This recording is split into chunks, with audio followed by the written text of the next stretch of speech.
even before the laughter and bright lights. Childhood didn't come easy for Dino Palchetti. Growing up in a bustling household filled with Italian traditions, he barely understood a word of English until he was 5. Each day he faced challenges catching up with other kids, but his family's warmth offered something to lean on. Once he adjusted, he picked up the rhythms of language quickly, surprising teachers and friends with his knack for picking up not just words, but comic timing and musical notes. At home, relatives filled Sunday afternoons with jokes, stories, and the sounds of old Italian songs, laying the groundwork for the confidence he later shared on stage. As he got older, those early experiences helped shape his unique presence, easygoing but always sharp, with just the right mix of mischief and charm. Later, as fate had it, those memories stayed close, even when the world tried to decide who he was supposed to be. Back when he was just 15, he stepped into the boxing ring under the name Kid Crochet, chasing something different from music and fame. Boxing in the welterweight class left him battered and bruised, with injuries that marked him long after the matches were over. The physical toll was hard, but he kept returning to the ring, possibly drawn by the thrill or the challenge. Several years later, at age 27, he made a decision that would change the way people saw and heard him.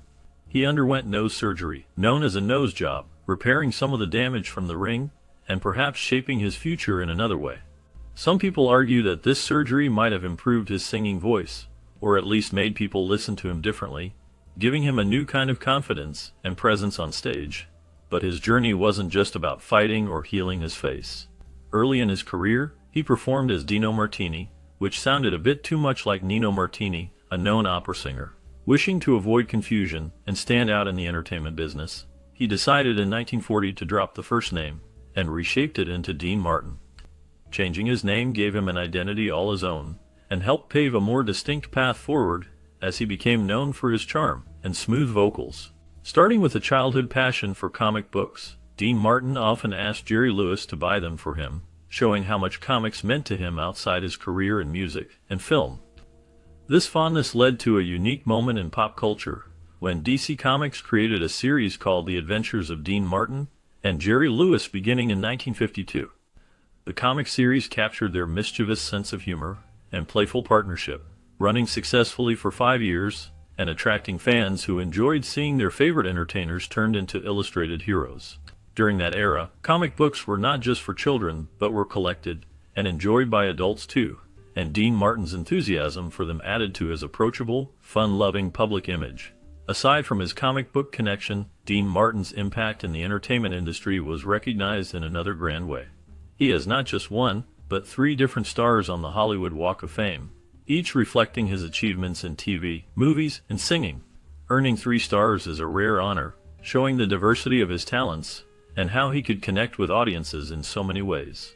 Whether through the pages of a comic, his smooth singing, his funny films, or beloved television appearances, his wide-reaching appeal is clear, marking him as a true icon in American entertainment history. Growing up in Steubenville, Ohio, Dean Martin formed a close friendship with Jimmy the Greek Snyder, who would later become famous as a bookmaker and sports commentator. Their shared childhood in this tight-knit community gave Dean connections that would remain with him through his life. Years later, Dean found himself under the bright lights of New York City, where his career was starting to gain traction. In 1943, while performing at the stylish Rio Bamba nightclub, fate had another turning point in store for him. It was here that Dean met Frank Sinatra for the first time, a meeting that would eventually lead to a lifelong friendship and legendary collaborations. As Dean built his own name, his family boasted notable members in their own right. Among them was Carl Wilson, known for his soft voice and skills as a guitarist in the Beach Boys, a band that forever shaped American pop music. Another relative, Olivia Hussey, made waves as an actress, earning recognition for her dramatic talent. Dean's ties to Jimmy the Greek, his first encounter with Sinatra, and connections to celebrated figures in music and film highlighted a life woven with extraordinary relationships and remarkable moments.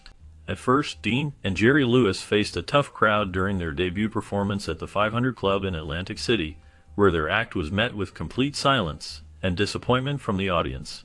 The club owner was unimpressed and gave them another chance to perform later the same night.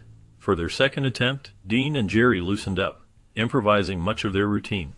Their relaxed approach, full of physical comedy and quick banter, finally clicked with the audience, they received a much livelier reaction and began to make a name for themselves as a dynamic comedy duo. Not long after their initial success, the two experienced another major milestone, their television debut. On July 20th, 1948, Dean and Jerry appeared on The Ed Sullivan Show, bringing their humor and chemistry to a national audience for the first time. This exposure was crucial, helping to solidify their partnership and bringing their act into homes around the country, setting the stage for even greater fame. Many years later, Dean was still active in the entertainment scene. However, in 1987, his career faced a setback due to health issues. During a Rat Pack tour with his longtime friends and colleagues, Dean had to step away because of kidney problems. This difficult decision cut short his involvement in the tour and marked a significant turning point in his career, reminding everyone of the personal challenges that can affect even legendary performers. However, what most people never saw behind all the stories was Dean Martin's real self. In public, his reputation as a bad boy was inescapable, the crooner with a glass in hand, appearing to swig whiskey or something stronger while throwing out smooth one-liners. Yet his daughter explained that the legend was larger than life. Much of the tough, party-loving persona was part show business magic. Offstage, the glass wasn't usually filled with alcohol. It was apple juice instead, a gentle joke with the audience. This clever bit of stagecraft helped maintain the air of mischief and nonchalance, but away from the spotlight, Dean Martin didn't match the hard-partying image his fans imagined. Over time, townspeople in Steubenville, Ohio, where he grew up, began looking past the old tales, choosing instead to celebrate his true legacy. The Dean Martin Committee came together in this small Ohio city, keeping his memory alive with an annual festival. This event draws fans from across the country who gather to share stories, music, and laughs, honoring the man behind the image. The committee also offers scholarships each year, helping young people who hope to capture just a little of the charm and talent that Dean Martin showed on stage. For those who knew him best, and those who continue to celebrate him, the legend is less about the wild nights and more about the generous spirit and loving heart remembered long after the spotlights fade. Originally, the term Rat Pack was used for a group surrounding Humphrey Bogart, and not the later famous team including Dean Martin. Over time, the name became linked with a new circle made up of entertainers like Dean Martin, Frank Sinatra, and Sammy Davis Jr. In this group. Showing up at each other's performances became common. Sometimes, one member would surprise audiences by appearing on stage with another, creating excitement and fun for everyone, and this strong show of support helped make their concerts even more popular. During this period, Dean Martin earned a special place among his peers for his easy, relaxed stage presence and smooth singing style. While people sometimes credit the whole group for their appeal, it was the bond between them and these impromptu performances that made being part of their audience memorable. Beyond the stage, Dean's cool nature also made an impression on other singers. For example, Elvis Presley admired Dean Martin and called him the King of Cool. This praise meant a lot since Elvis was himself a massive star. Elvis paid close attention to Dean's unique charm and effortless comedy, which stood out even among the brightest lights in Hollywood. Dean's position in the Rat Pack showed how the group valued friendship and constant support, both for the public and for each other. The feeling that anybody might step on stage at any moment for a surprise visit kept performances full of energy and made each show unpredictable in the best way. Even after the original meaning of the Rat Pack faded away, the later group that Dean Martin belonged to left its mark on music, film, and live entertainment, with Dean widely respected not just by his fans, but also by other music icons who saw him as a powerful example of charm and style. After the soaring sounds of the Beatles took over the American charts, there was a moment when something classic and crooning shook everything up. Dean Martin's song, "Everybody Loves Somebody," entered the scene and climbed straight to the #1 spot, knocking the Beatles off the top of the Billboard Hot 100. For many, this was more than just a chart change. It signaled that even with a wave of British rock and new music shaking the industry, the velvety voice and old-fashioned charm of Dean Martin could still win over the public. While he seemed cool and unbothered on stage, Dean had a challenge most never realized: claustrophobia. He avoided using elevators whenever possible, choosing to climb stairs or request rooms on the lowest floors in hotels. This bit of personal struggle stood in sharp contrast to his calm, collected image. When his daughter Deanna Martin watched him on stage, it lit a spark inside her. Inspired by her father's presence and popularity, she wanted to follow in his footsteps, not just as his daughter, but as a performer in her own right. Deanna learned not only from Dean, but also absorbed lessons from family friend Frank Sinatra, who shared singing tips that helped shape her own voice and style.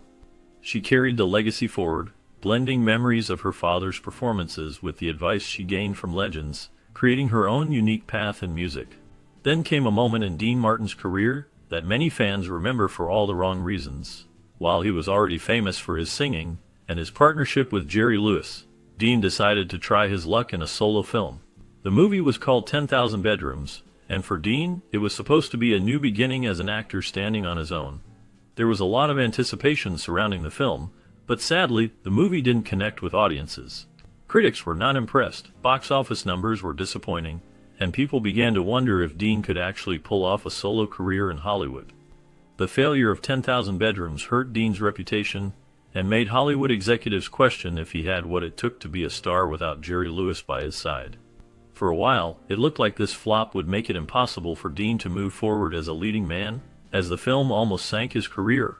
During this tough period, he had to work hard to prove himself all over again, facing doubts and setbacks that might have made other performers